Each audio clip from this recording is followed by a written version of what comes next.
যদি গরিব হিন্দুদের ভালো করতো তাহলে মোদিজি এখন তৃণমূলের নেতাগুলোকে ধরে না জেলের মধ্যে ভরে রাখতো। কারণ কি বলুন তো, এই আপনাদের পাশেই তো কি বলে ওটাকে, সুন্দরবন, এই আইলা ঝড় হলো, ইয়াস ঝড় হলো, কোটি কোটি টাকা সেন্ট্রাল দিল, তো সে টাকা কোথায়?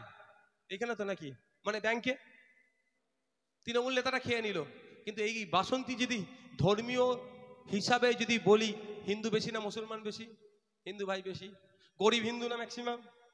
তাহলে এদের উন্নয়নের জন্য যে টাকা আসলো মমতার দলের লোকেরা খেয়ে নিল। এই তো সুযোগ ছিল মোদিজির, সব তৃণমূলের নেতাগুলোকে ধরে তিহার জেলের ভাত খাওয়ানো করেছে। কেন করেনি? আবাস যোজনার ঘর পাওয়ার কারা পাবে? গরিবরা। 100 দিনের কাজ কারা করে? গরিবরা। 100 দিনের কাজ বন্ধ দুর্নীতির অভিযোগ তুলে। আমরা তো বারবার বলছি যারা দুর্নীতি করেছে সেই বেটাগুলোকে ধরে তিহারের জেলের ভাত খাও, কিন্তু আমাকে কাজটা দাও। আমার গরিব হিন্দু গরিব মুসলমান কাজ করে খেয়ে ওটা বাঁচতো, দিচ্ছে কি? 100